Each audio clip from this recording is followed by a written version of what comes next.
Hello friend, स्वागत करते हैं आपका अपने यूट्यूब चैनल एसएस स्टडी में। तो रोज की तरह आज फिर से हम झारखंड सामान्य अध्ययन का सीरीज लेकर के आए हैं, जो कि पिछले वीडियो में हमने चर्चा किया था। झारखंड के जो प्रमुख जनजाति है संथाल जनजाति के संदर्भ में हमारा पहला वीडियो था, और आज हम चर्चा करेंगे झारखंड की जो दूसरी सबसे बड़ी जनजाति है उरांव के संदर्भ में हम चर्चा करेंगे, जो कि भारत की चौथी सबसे बड़ी जनजाति है। उरांव अपने आप में एक बहुत उच्च स्थान रखता है, इसलिए इनके जो महत्वपूर्ण टॉपिक है उसे हम लेके आए हैं। परीक्षा के दृष्टिकोण से भी ये काफी इंपॉर्टेंट है। झारखंड सीजीएल और झारखंड जेपीएससी के जो तैयारी करने वाले स्टूडेंट हैं उनके लिए खास टेस्ट सीरीज का इंतजाम हम करके रखे हैं। डिस्क्रिप्शन बॉक्स में लिंक दिया गया है, आप जाके आसानी से टेस्ट लगाएं और खुद का आकलन करें। तो देर न करते हुए शुरू करते हैं आज के सेशन को। लेते हैं उरांव के संबंधित जो पहला प्रश्न है, तो पहले प्रश्न में चर्चा करते हैं। तो पहला प्रश्न कहता है कि उरांव झारखंड, ये प्रश्न पूछा जा सकता है कि उरांव झारखंड की कौन सी नंबर की सबसे बड़ी जनजाति है। तो उरांव झारखंड की दूसरी सबसे बड़ी जनजाति है, और भारत में अगर पूरे देश की अगर हम बात करें तो यह चौथे स्थान पर है।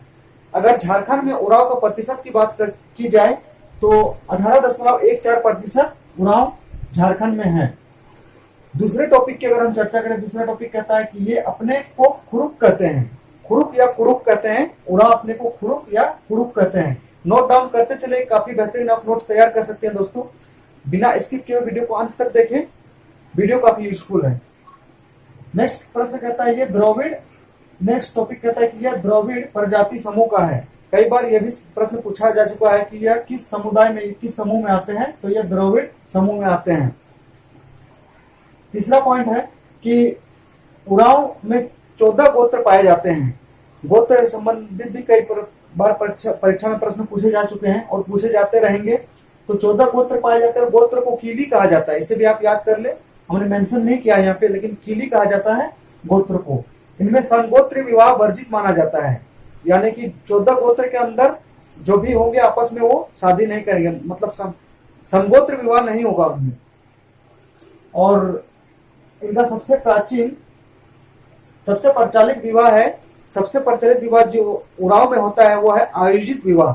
आयोजित विवाह का संबंध किस जाति से है, किस जनजाति से है, तो ये भी प्रश्न पूछा जाता है। तो उरांव की सबसे जो प्रचलित विवाह है वो है आयोजित विवाह। बाल विवाह उरांव में निषेध माना जाता है। बाल विवाह नहीं होता है, बहुत कम मात्रा में होता है, नहीं के बराबर होता है। तो बाल विवाह उरांव में नहीं होता है, बाल विवाह की प्रथा नहीं देखी जाती है।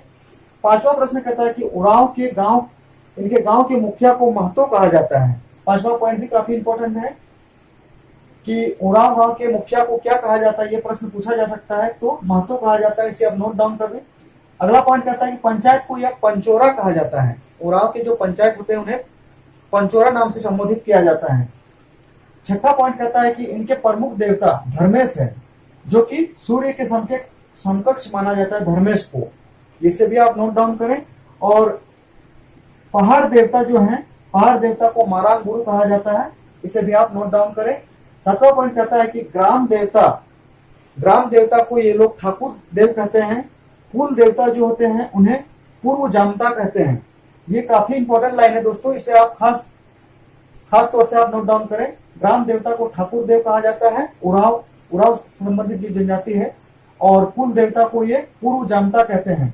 धार्मिक प्रधान को उरांव पाहन कहते हैं, तथा इनके जो सहयोगी होते हैं, यानी पाहन के जो साथ में रहते हैं, उनके हेल्पर के टाइप में सहयोगी जो होते हैं उन्हें पुजार कहा जाता है। इन्हें भी आप याद कर लें। और इनका पूजा स्थल जो है उसे सारना कहा जाता है। सारना स्थान में यह पूजा करते हैं उरांव जनजाति। धार्मिक प्रधान की बात हो चुकी है। अब बात करते हैं हमारे 9वें पॉइंट की ओर बढ़ते हैं। तो इनका युवा ग्रह जो होता है, जो युवक तथा युवतियों के लिए एक स्थान होता है, एक स्थान चुना जाता है गांव वालों की तरफ से। वहां पर सामाजिक और धार्मिक प्रकार की जो शिक्षा दी जाती है। तो उसमें जो प्रवेश का जो क्राइटेरिया रखा गया है, 10 से 11 साल के अंदर वो प्रवेश मिलता है, और विवाह के बाद इसकी सदस्यता समाप्त हो जाती है। इसे भी आप नोट डाउन करें।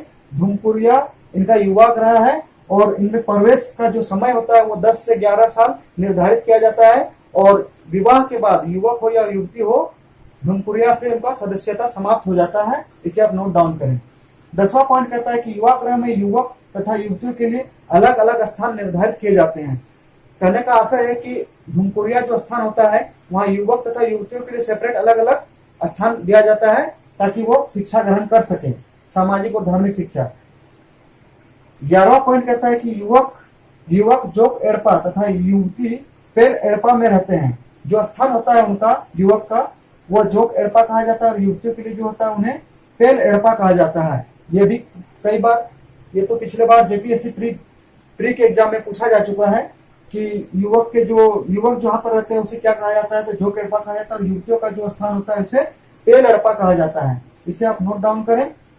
और यहाँ पर एक मेंशन कर दिया गया है कि जोक एड़पा के जो प्रमुख होते हैं, यानी कि जो पुरुष का, जो लड़का का जो प्रमुख होता है वह धांगर, उन्हें धांगर कहा जाता है, और लड़कियों के लिए जो सबसे प्रमुख होता है उसे बड़की धंगारिन कहा जाता है, बड़की धंगारिन कहा जाता है। इसे आप याद कर लें। हमारा अंतिम पॉइंट जो कहता है वो है जोक एड़पा को धांगर कुड़िया भी कहा जाता है, यानी लड़का का जो प्रवेश स्थान होता है उसे धांगर कुड़िया भी कहा जाता है। ये प्रश्न कई बार कंफ्यूजन पैदा करता है कि शायद ये कुड़िया के लिए लड़की का हो सकता है, लेकिन नहीं, जोक एड़पा यानी लड़का वाला जो होता है, जोक एड़पा युवक वाला को धांगर कुड़िया कहा जाता है, धांगर कुड़िया। इसे आप खास नोट कर ले।